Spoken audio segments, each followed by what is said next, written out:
Hello friends, ಇವತ್ತಿನ videos ನಿಮಗೆ ಇಷ್ಟ ಆದರೆ ಸಬ್ಸ್ಕ್ರೈಬ್ ಮಾಡಿ, ಲೈಕ್ ಕೊಡಿ, ಶೇರ್ ಮಾಡಿ. ಇವತ್ತಿನ ವಿಡಿಯೋಸ್ ವಿಷ್ಣುವಿನ ಎರಡನೇ ಅವತಾರ ಕೂರ್ಮ ಅವತಾರದ ಕತೆ. ದಾಯಾದಿಗಳಾದ ದೇವದಾನವರಿಗೆ ತಮ್ಮಲ್ಲೇ ವೈಮನಸ್ಸು ಉಂಟಾಯಿತು. ಅದರಿಂದಾಗಿ ಎರಡು ಗುಂಪುಗಳ ನಡುವೆ ಆಗಾಗ ಯುದ್ಧವು ಸಂಭವಿಸುತ್ತಿತ್ತು. ದೈವ ವಿರೋಧಿಗಳಾದ ದಾನವರ ಕಿರುಕುಳ ದೇವತೆಗಳಿಗೆ ಹೆಚ್ಚಾಯಿತು.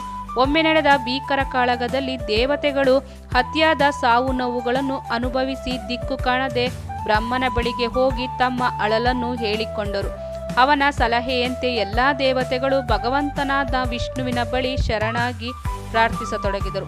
ಅವರ ಪ್ರಾರ್ಥನೆಯಂತೆ ಪ್ರಸನ್ನನಾದ ಭಗವಂತನು ದಾನವರ ರಾಜನಾದ ಬಲಿ ಚಕ್ರವರ್ತಿಯೊಂದಿಗೆ ಸಂಧಾನ ಮಾಡಿಕೊಂಡು ಸಮುದ್ರ ಮಂಥನ ಮಾಡಿದ್ದಲ್ಲಿ ಅಮೃತ ಲಭಿಸುವುದೆಂದು ಅದನ್ನು ಸೇವಿಸುವುದರಿಂದ ಅಮರರಾಗಬಹುದೆಂದು ಭಗವಂತನು ದೇವತೆಗಳಿಗೆ ತಿಳಿಸಿದನು. ಭಗವಂತನ ಸಲಹೆಯಂತೆ ದೇವತೆಗಳು ದಾನವರ ರಾಜನಾದ ಬಲಿಯನ್ನು ಮುಖಂಡನೆಂದು ಒಪ್ಪಿಕೊಂಡು ಮಂದರ ಪರ್ವತವನ್ನು ಕಡೆಗೋಲನ್ನಾಗಿಯೂ ವಾಸುಕಿ ಎಂಬ ಸರ್ಪವನ್ನು ಹಗ್ಗವನ್ನಾಗಿಯೂ ಬಳಸಿಕೊಂಡು ಅಮೃತಕ್ಕಾಗಿ ಸಮುದ್ರ ಮಂಥನ ಕಾರ್ಯವನ್ನು ಪ್ರಾರಂಭಿಸಿದರು.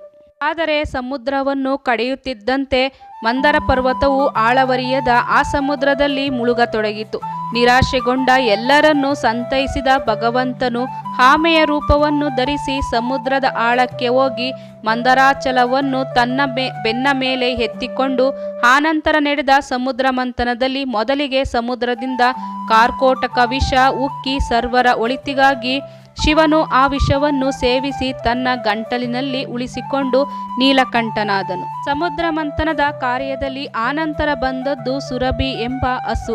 ಯಜ್ಞ ಕಾರ್ಯಗಳಿಗೆ ಅಗತ್ಯವಾದ ಸಕಲವನ್ನು ನೀಡುವ ಶಕ್ತಿ ಹೊಂದಿದ್ದು ಅದನ್ನು ಮಹರ್ಷಿಗಳ ವಶಕ್ಕೆ ನೀಡಲಾಯಿತು. ಮುಂದುವರಿದ ಸಮುದ್ರ ಮಂಥನದ ಕಾರ್ಯದಲ್ಲಿ ಸಾಗರದಾಳದಿಂದ ಉದ್ಭವಿಸಿದ ಚಂದ್ರನಷ್ಟು ಬೆಳ್ಳಗಿನ ಅಶ್ವವನ್ನು ಬಲಿ ಮಹಾರಾಜನು ಪಡೆದನು. ಆನಂತರ ಲಭಿಸಿದ ಐರಾವತ ಹಾಗೂ ಇತರ 8 ಆನೆಗಳನ್ನು ಇಂದ್ರನು ಪಡೆದರು. ಆನಂತರ ಲಭ್ಯವಾದ ಕೌಸ್ತುಭ ಎಂಬ ಮಣಿಯು ಮಹಾವಿಷ್ಣುವಿನ ವಕ್ಷಸ್ಥಳವನ್ನು ಅಲಂಕರಿಸಿತು. ಆದರೂ ಅವರು ನಿರೀಕ್ಷಿಸಿದಂತೆ ಅಮೃತ ಮಾತ್ರ ಇನ್ನೂ ಉದ್ಭವವಾಗಲಿಲ್ಲ. ದೇವ ದಾನವರ 2 ಗುಂಪುಗಳು ಕಡೆಯಿಂದ ಕಡೆಯಲು ಪ್ರಾರಂಭಿಸಿ ಸಮುದ್ರ ಮಂಥನ ಕಾರ್ಯಕ್ಕೆ ಸಹಕರಿಸಿದನು. ಆಗ ಬಂದದ್ದು ಪಾರಿಜಾತ ಪುಷ್ಪ ಮತ್ತು ಆನಂತರ ಉದಯಿಸಿದ್ದು ಅಪ್ಸರೆಯರು.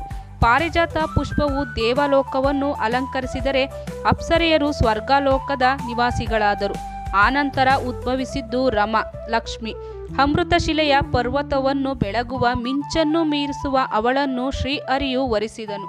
ಇದಾದ ಮೇಲೆ ಹೊರಬಂದದ್ದು ವಾರುಣಿ ಎಂಬ ಕಮಲಲೋಚನೆ. ಮದ್ಯಪಾನೀಯಗಳನ್ನು ನಿಯಂತ್ರಿಸುವ ಇವಳು ಬಲಿ ಮಹಾರಾಜನ ನೇತೃತ್ವದಲ್ಲಿ ದಾನವರ ವಶವಾದಳು.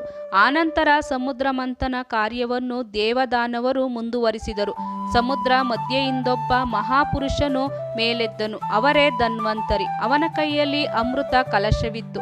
ಅಲ್ಲಿಗೆ ಸಮುದ್ರ ಮಂಥನ ಕಾರ್ಯವು ಪೂರ್ಣಗೊಂಡಿತು. ಕೂರ್ಮದ ರೂಪದಲ್ಲಿ ಮಂದರ ಪರ್ವತವನ್ನು ತನ್ನ ಬೆನ್ನಿನ ಮೇಲೆ ಹೊತ್ತು ಸಹಕರಿಸಿದ ಭಗವಂತನನ್ನು ಅಂದಿನಿಂದ ಮಹಾಕೂರ್ಮ ಎಂಬ ನಾಮಾಂಕಿತದಿಂದ ಭಗವಂತನನ್ನು ಕರೆಯಲಾಯಿತು. ಈ ವಿಡಿಯೋಸ್ ನಿಮಗೆ ಇಷ್ಟವಾದರೆ ಲೈಕ್ ಮಾಡಿ, ಶೇರ್ ಮಾಡಿ, ಸಬ್ಸ್ಕ್ರೈಬ್ ಮಾಡಿ. Thank you.